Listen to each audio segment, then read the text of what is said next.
This video is sponsored by Magnet Baron. I've got a massive collection of the now out of print Tomb Kings. The aesthetics is one of my all-time favorites in all of the Warhammer universes. But since the coming of Age of Sigmar 5 years ago, they've been completely unplayable. I've collected this army over the past 4 years. What you see in front of me is about 60% of what I got in total. I have about 100 more skeletons, some more chariots and stuff like that.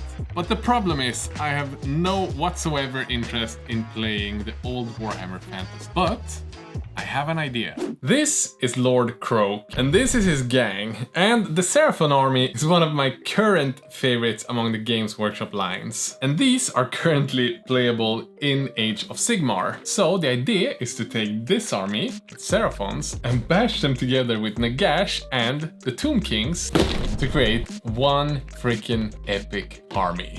And fun fact, all of the Seraphon were actually provided by Games Workshop. But now I guess it's time for the backstory. In this parallel universe, during one of the battles of malign portents, where Croak and his loyal skinks were battling in Shaiish against Nagash, things were going quite well, but things were about to turn for the worse. After an unfortunate turn of events, Lord Croak's body was badly injured, and in his dying moment, a surge of energy exploded from his body. Power-hungry as Nagash is, he tried to claim the soul of Lord Croak, but not being quite powerful enough to claim this not quite dead soul, Lord Croak's soul gets trapped inside the body of Nagash, creating a hybrid of the two most powerful magic-wielding gods, giving Croakgash not only the power to summon spirits and skeletons, but also use the power of the Old One to create celestial beings, many of whom will have the semblance of the old world's Tomb Kings. Because both Croak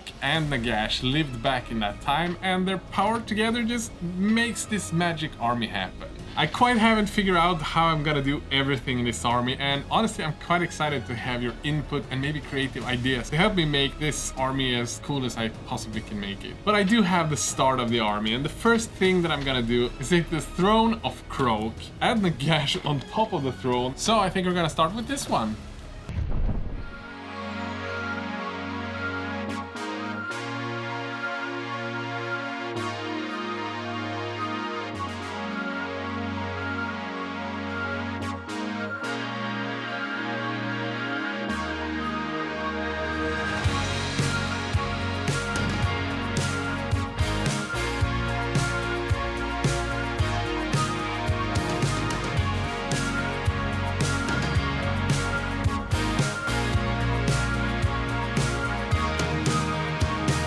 Quite early on, I noticed there were a few parts of Nagash that needed to be cut. We've got along the hip of the left leg as well as the hip of the right leg. So I'm just gonna cut the leg here, because otherwise he's not gonna look like he's sitting down. And we want that.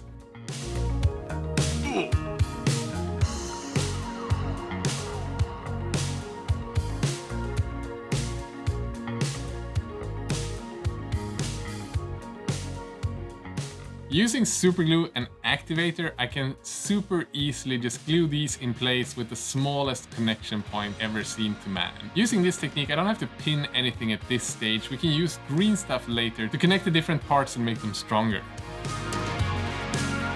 On the Nagash face area, there's a few modifications needed. The first one is I'm going to remove his beard, because it's gonna look a little bit weird when he's sitting down with a long bony beard. So I'm just cutting that straight off. The second one is I'm not gonna use Nagash hat. I know, blasphemy. Nagash need a giant hat. But I've got a solution for that. In the Croak kit, there's a super cool sort of hat face wear. I don't know what it is, but this is going to be Nagash hat. I feel like it's gonna pull everything together really nicely.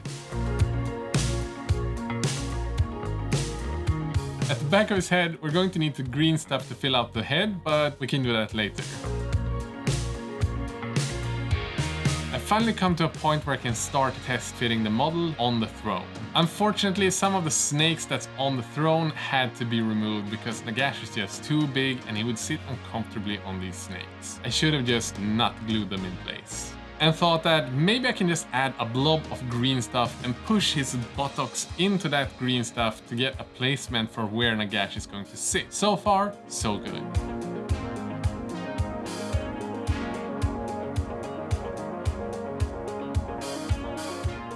And the idea from here is to sculpt a loincloth, a very long and lustrous one, because the bone one that he has in the original, again, is gonna look a little bit weird in the throne.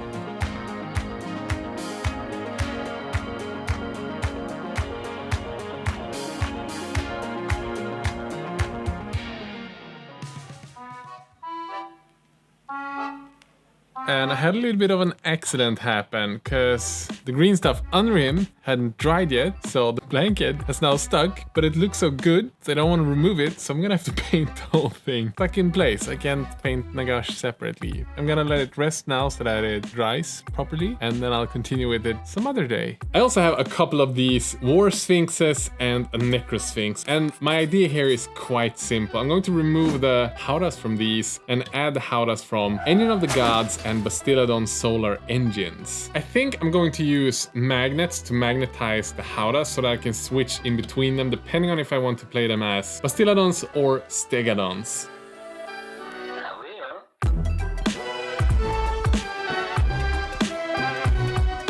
Okay, so I built together a customized solar engine. It's a little bit bigger than the normal one, as well as the Howdah for the Stegadon. But because the Sphinxes are super difficult to get hold of and honestly quite expensive, I want to maximize the potential with these as either 2 Bastiladons or 2 Stegadons. So the plan is to use magnets so that I can easily just switch between different kits. And speaking of magnets, the magnets that I'm using in this video is actually provided by this week's sponsor, Magnet Baron. If you need help finding the right magnets for your project, Magnet Baron's experienced magnet lords and ladies will help you with what you need. And maybe you're doing a conversion like this one, or you just want to be able to choose between different loadouts for your Imperial Knight. Magnet Baron got you covered. But they also have a bunch of different cool kits like posable magnetic flight stands, custom magnetic tools, specialized magnetization kits for hard to magnetize models, and more than 60 different sizes and shapes of magnets. And every single one of these magnets are N52, which means that they are pretty much the strongest ones you can get in this size. And to celebrate even further, you can check out the link down in the video description and use the code Baron Squidmar to get 10% off your entire purchase. Make sure to hurry up before it's too late.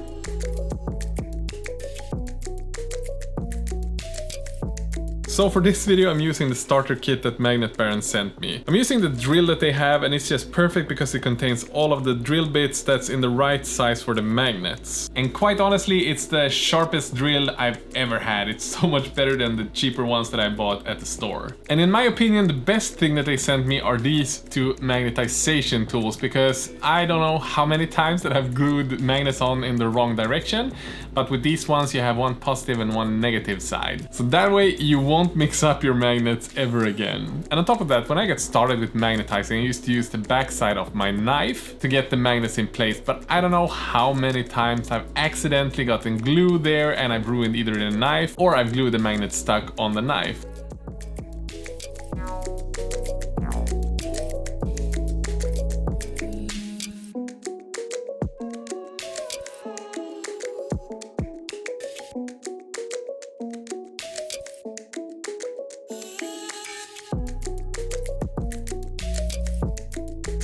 And after a few hours of gluing, we finally got something that we can use. I mean, guys, just look at this. Oh, it's finally magnetized. Oh.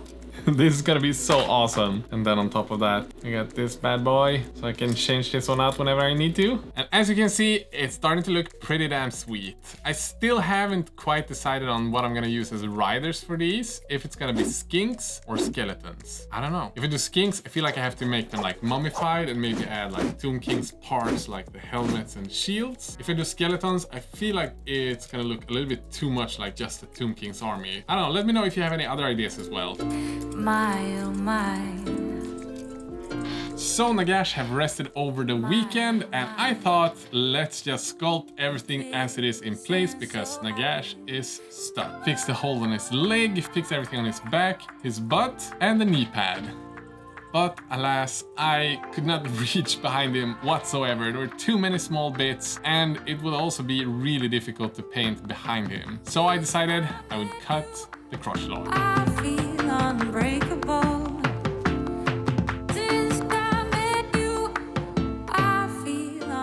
Okay, so Croak Ash have broken free. It's time to start sculpting the rest. We got the shoulder of Nagash to fix before we can glue his shoulder pads in place. And of course the back of his head that we talked about earlier. I feel unbreakable.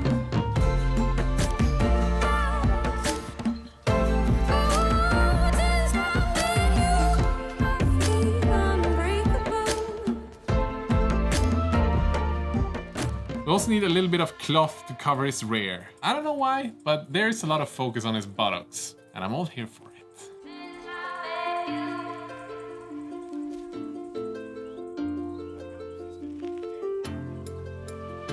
My, oh my. My, oh my. A kiss, and so I did.